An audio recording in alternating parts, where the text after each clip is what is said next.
Good afternoon, ladies and gentlemen, and welcome to another classic Top Hat review, where today we'll be reviewing Don't Starve by Klee Entertainment. Oh, but what did they make? Well, lady from the 50s, they made a tiny game that was hugely popular called Mark of the Ninja. Oh yeah, and they made some crappy games that no one cares about. But kind sir, this game's been out for ages. Why are you doing a review now? And to that, I say shut it.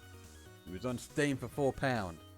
So I thought, why the f not? And what a £4 it was. The game is fun, it's scary, it's punishing at times, it's rewarding, frustrating, and user-friendly all at the same time. We'll be reviewing the game by its gameplay, replayability, and the looks and sound of the game. The game will be marked out of 10, and we're going to be scoring this game by a pixel. Now, the gameplay for Don't Starve is very typically your standard survival sandbox game. You spawn, you find wood, you chop wood, you mine rocks, you build items to help you survive. If you go too long without food, your hunger meter will drop. If you take damage, your health meter will drop. If you spend too much time looking at scary things, you're going to lose your sanity. Now, you'll only die if your food or health meter becomes empty, but if your sanity meter becomes empty, you'll start to see some really scary shit.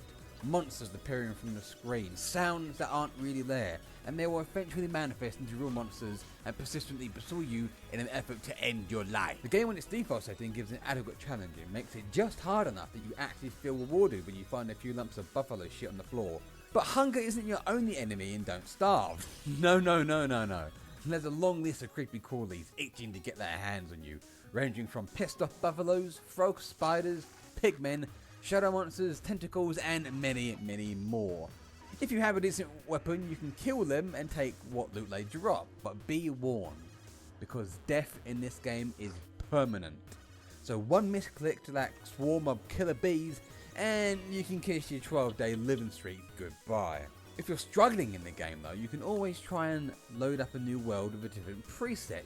You can adjust pretty much anything in the game, from the food to how much wildlife spawn, how quick the day and night cycles go, the weather cycles, seasons, and pretty much anything under the sun. But I suggest leaving these alone if you're after a decent, enjoyable playthrough, as I found increasing these made the game super easy and I just lost interest in it really quickly. Now, Don't Starve is a very enjoyable, fun and addicting game, one of the best survival sandboxer games out there, and I managed to find it on sale for £4.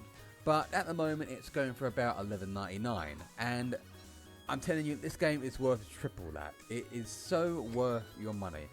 I give the gameplay of Don't Starve 8 pixels out of 10. Now we go on to the replayability of Don't Starve. The game's replayability is huge due to the fact that your death in game is permanent, but it spurs you to play again, to try harder, to do better. Oh, what's that?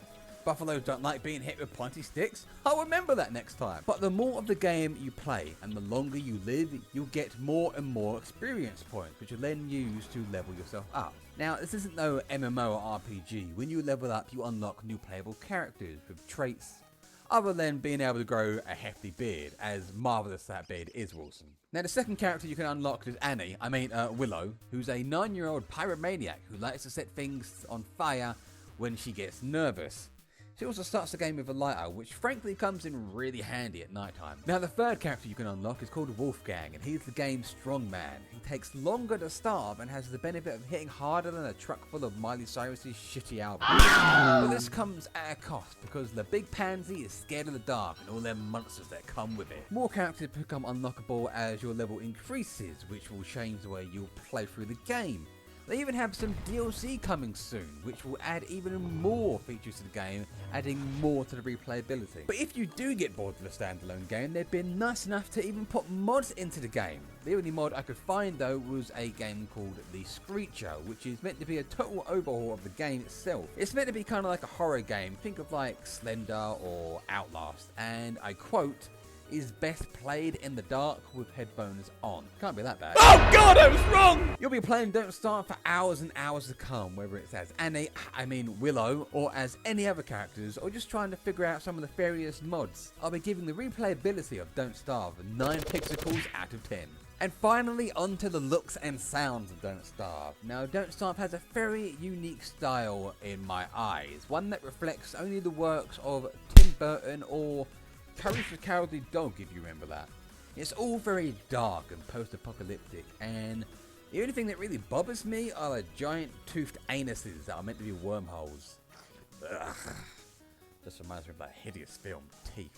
The music is all set to match the game tones as well, and it's all very dreary and depressing. And the ambient sounds such as the animals chopping down some wood, setting fires. Even when your character speaks, he sounds out nothing but gibberish. But what I really liked was that each individual character has their own sound and tone of gibberish.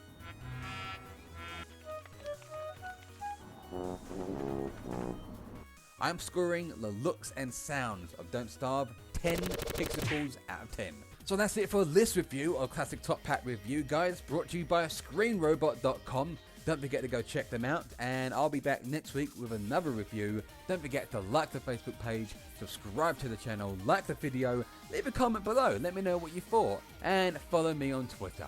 Remember to stay classy, Top Hat gamers, stay classy.